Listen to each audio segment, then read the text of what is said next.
The question is as old as time itself, since black culture was born. You have to define, first of all, looking at the timeline, what was black culture? Black culture was Malcolm X, okay, Marcus Garvey. That was real black culture.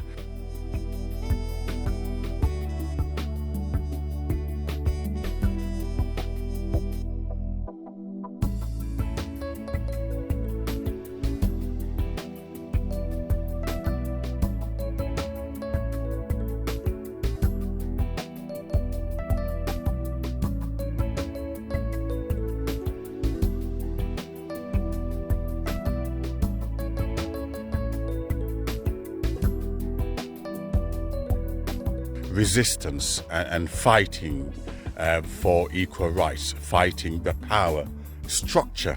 That was black culture, and celebration of black family, black unity. But then something happened.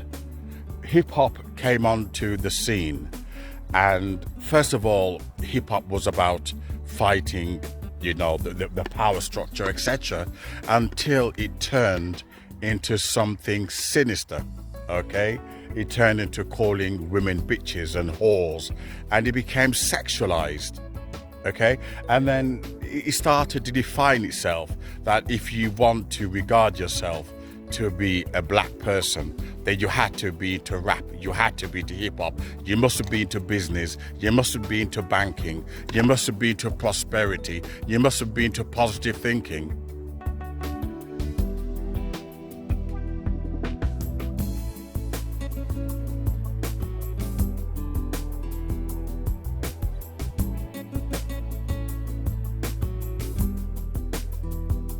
And already the path was already formed, and that was all black people should be into rap music.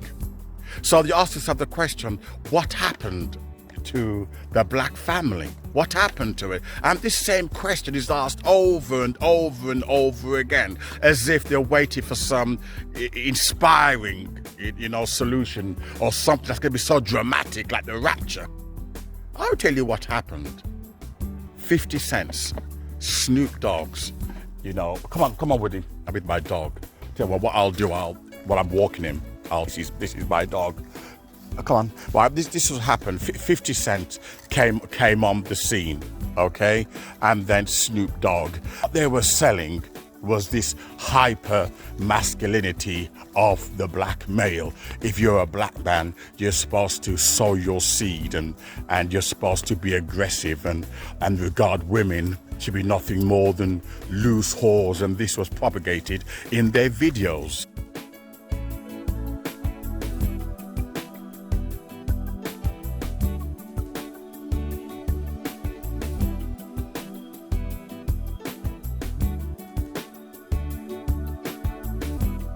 And those who were attracted to black men were looking for that kind of character. They were looking for that kind of stereotype, okay? And that was when, if you like, the pseudo black culture was born. Come on, Woody, come on. Right, that was when the pseudo black culture was born. And I think we all, Woody, come on. God, he's a pain in the backside. Woody, sit. Woody, sit. Okay, so people ask the question. It's only when I saw it on Facebook. Woody, come on. You've been playing up today, so no treats. Okay, nope. Right. It was when I saw it on Facebook. What happened to the black family? Okay, we know what happened to the black family. We know what happened to it.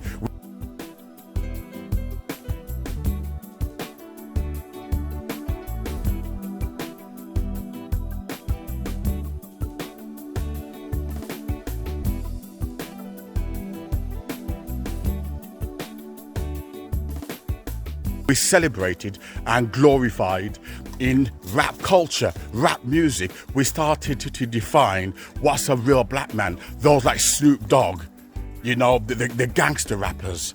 And this is what people were promoting. This is what the record companies were promoting. Black and black violence became prolific. Okay, it became toxic, you know, in the black community, in black culture. It became toxic, it became dangerous, and yet what's interesting, they're trying to pretend there's no connection with black and black hate and the connection with rap music. You know, come with the rap record where you had one killing the other and rapping against killing another one, you know, and this promoted black males hating black males. This promoted black males hating black females. This promoted black females being attracted to black thugs. You know, and we know the truth. We know the truth. So it sickens me when I hear what happened to the 1940s, you know, black culture. Rap music came in.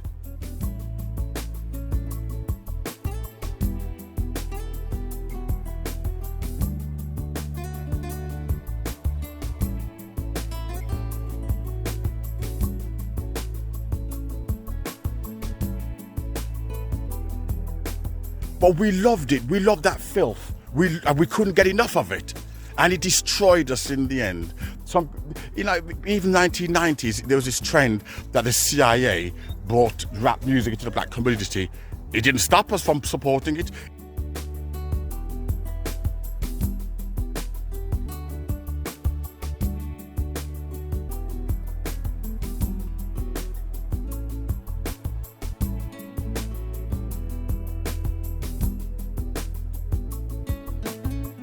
It didn't stop us from supporting Snoop Dogg. It didn't stop us from supporting 50 Cent. If the CIA brought rap music into the black culture and crack cocaine, why is it we loved it? Why is it we never stopped taking it, stopped promoting it? You know, we didn't mind. Come on, Woody. Why we had no problem with it. So why would we, you know, promote crack? Why would we promote rap if it was so dangerous and prolific? You know, in the black community. We had no problem with it. You know, we had no problem selling it to each other.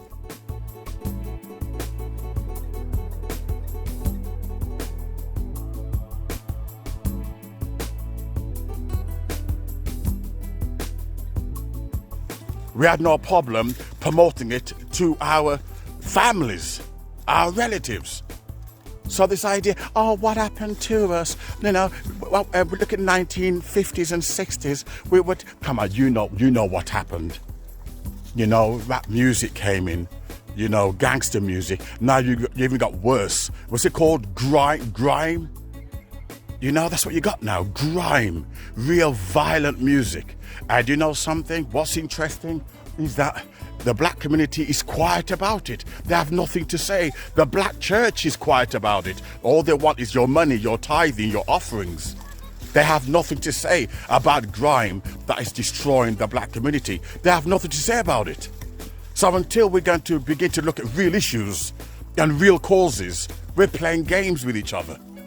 We know rap music, gangster music is to blame. We know that.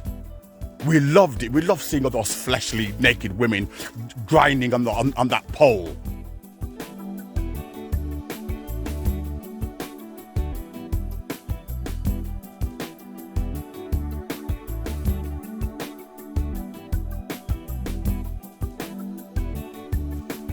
And this was how we started to relate to each other on a nasty level. You know, if you weren't into rap music, black women didn't want you. They wanted guys like that. They wanted to have children with guys like that. This is where the trend, baby mama came from, baby mama, having kids from different guys. You know, this is where it came from. So you're trying to pretend that we don't know why the black community is in the state that we're in now. We're playing a game.